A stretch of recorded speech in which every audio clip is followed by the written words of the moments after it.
Good afternoon, everybody.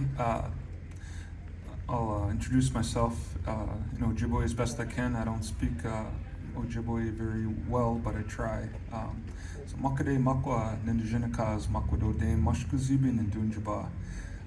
My Anishinaabe name is Black Bear, and I'm Bear Clan from Bad River.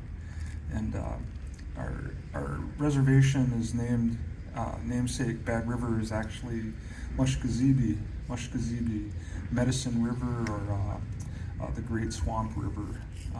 There's different thoughts on that, but our tribe in Red Cliff, as Chairwoman Boyd had mentioned, used to form the La Pointe Band, and in this place here, Mooningwaanikaaning, Madeline Island, was an old-time hub or our center of our Anishinaabe people, and so our Anishinaabe territory, they say, was all the way down to Chicago, that place that smells strongly, Chicago, and the Illiniwuk down there, was all the way up towards Winnipeg, Manitoba, and out to North Dakota, and over to Bawating, Sault Ste. Marie. So the Anishinaabe territory was pretty huge, and all of that come back down to this place being the final stopping place on our migration story, when after the glaciers receded and our people started to I always say our people started to find their way back, but that's probably something to discuss. But when our people came here, they were led by dreams and visions, and there was this echo memory that kept coming through to look for the place where food grows on the water, and that's otherwise now known as manumin, or wild rice.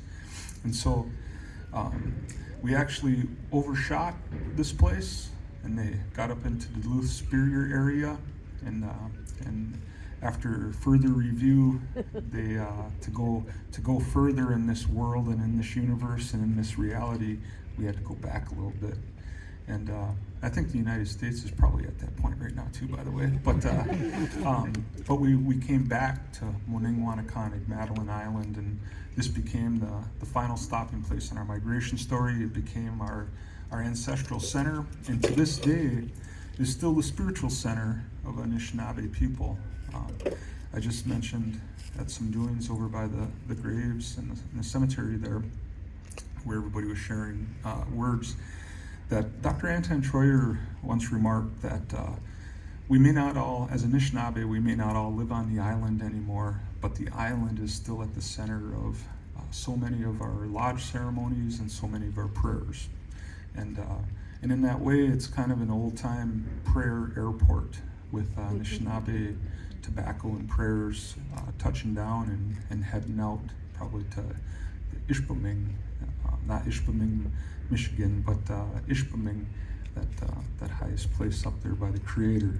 And so there's all of that coming and going across the Anishinaabe Aki, the Anishinaabe world.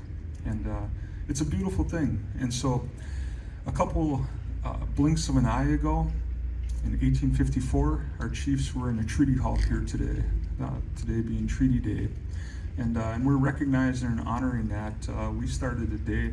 I got some Bad River youth over here and around, and they're just awesome little ones. We started the day this morning on the north tip of Madeline Island, pulling gill nets out of the water. And the kids were in the water, and we were pulling those nets out of the water, and these humongous trout decided to come join us, and they're going to be cooked up and fed in a feast for people here this afternoon after lacrosse. And there was like 4 great big trout. One was humongous, which was so beautiful to see, and the kids were excited. And then in the other net, there was one fish that joined us, and it was a little baby sturgeon. And I don't know if the kids heard it, but I could hear that little sturgeon clear as a bell say, "Be strong and be hopeful." And so we let that little baby sturgeon out of the net and returned it to the lake, and that little sturgeon swam away. And us telling some of my friends and some of the folks over at the cemetery there that little sturgeon 150 years from now is probably going to be telling its clan, yeah, Anishinaabe caught me one time over by Mooningwaanikaaning, pulled me out of that water, pulled me out of this water, and held me way up in the sky by the sun up there. I'm lucky to be here to be able to tell you that. And but sturgeon are really powerful. They're an incredible relative in the water world. Our elders tell us they still remember all of the underwater pathways to go lake to lake and inland and through the Great Lakes. They can do that in the water that we see out here from the ferry, but they can do that through aquifers too, they say.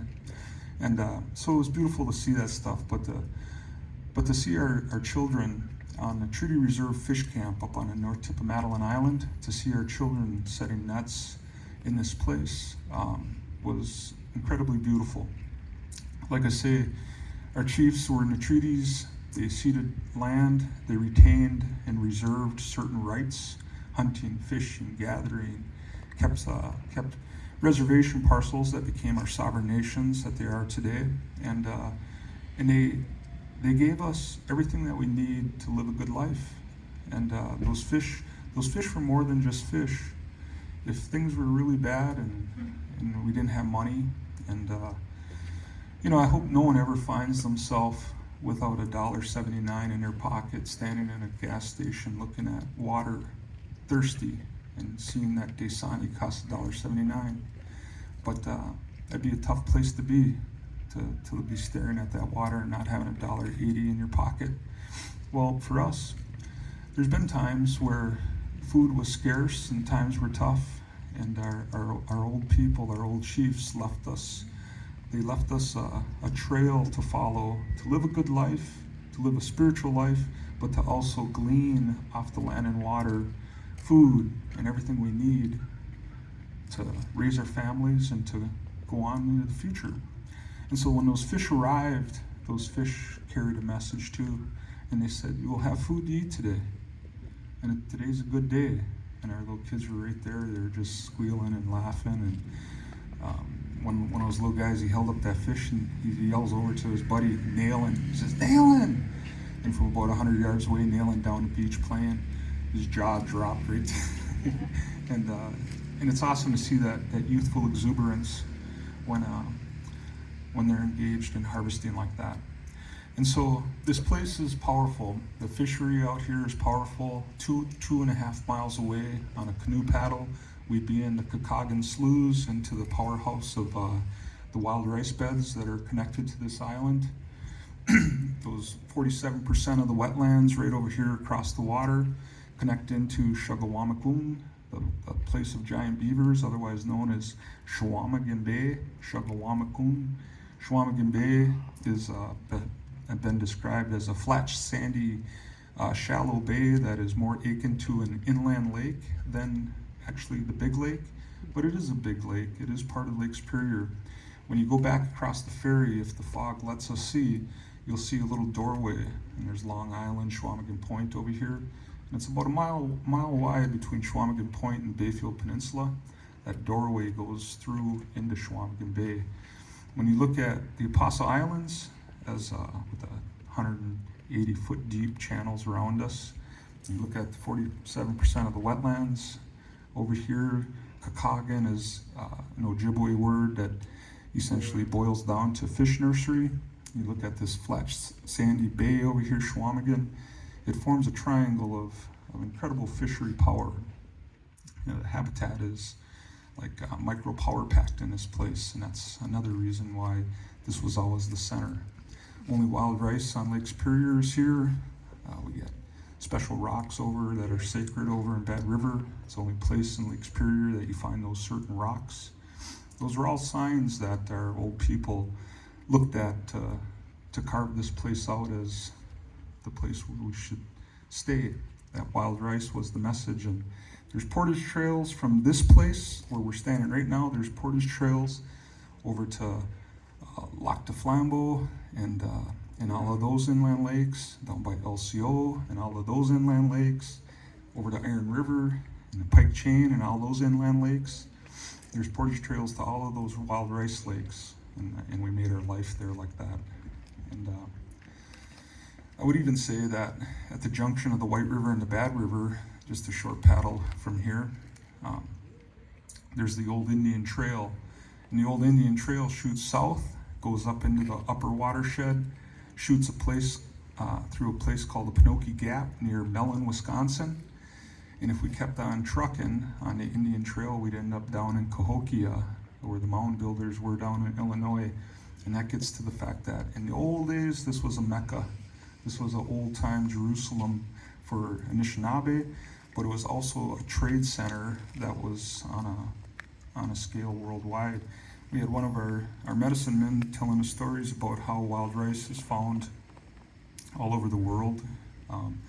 Some of the copper and some of the things from Lake Superior region were in Pharaoh's hands over in Egypt, but Mooningwaanikaaning was that old-time hub, and it still is today to a certain extent. So it's a very, very special place, and I wanted to share a little bit of that because our chiefs were here in 1854 carving out a life, and those treaty halls are relevant for non-tribal people too, not only because Anishinaabe people are still here and we still stand strong and we're still gonna do our thing as far as being spiritual people and hunting and fishing and gathering and experiencing this all as our home, but it also carved out a life for you. And I can hear Walt Brissett saying there's 50 million non-tribal people around. And he kind of laughed. He was talking to a crowd and he said, and I had to realize, he goes, it hit me like a ton of bricks. I realized that you guys aren't going home. He goes, you're not on your way back to merry old England or to the Scandinavian countries. He goes, so I want everybody to raise their hand today, he said. And everybody raised their hand. And he said, I want you to raise your hand and admit today you're no longer transient, that this is your home. And he says, and they all did that. And he says, now we can get on to all loving this place the way Anishinaabe always have. And I love that. I love that notion of shared home. Mentioned over across the way on the other side of La Pointe, this term Oshkibamatazig. And Joe Rose Sr. would always say, you know, we're at a time of imbalance, great imbalance right now in this world, and things are going to be changing. But there's a prophecy that talks about Oshkibamatazig, a new people will emerge, red, white, black, yellow, and they're going to help. He called them the rainbow people. He says, and they're going to help lead a new way of living, a new way of life, lead us in a new direction that'll take Mother Earth back towards healing and sustainability. And so when I look at this crowd and I see all the different races and backgrounds and creeds and everything else, I see beauty. I see Oshkibamatazig, and there's beauty in that. We're all in our shared home here. We're all in a beautiful moment in time on Mooningwaanikaaning, and I want to say it. I'm looking at all of you where there used to be fort walls with the points up on the top. As much as those points were probably meant to keep bears out, I'm sure it was also to keep Indians named Black Bear out too, right? So it's nice to be able to be staring out at all of you from inside the museum grounds with no fort walls right here today, and that's beauty. So. And I'm going to end my comments by just saying thank you to Christian Overland and Janet and Liz and all of the folks in Wisconsin Historical Society that got these walls out of here to make it more welcoming to everybody, and for the good work on a sign. I want to thank the Pomeroy Foundation for their help too. Just little steps that lead us towards inclusion rather than exclusion, and that's good for all babies, and so it's a good day. Yeah, I'll share that much. Miigwech.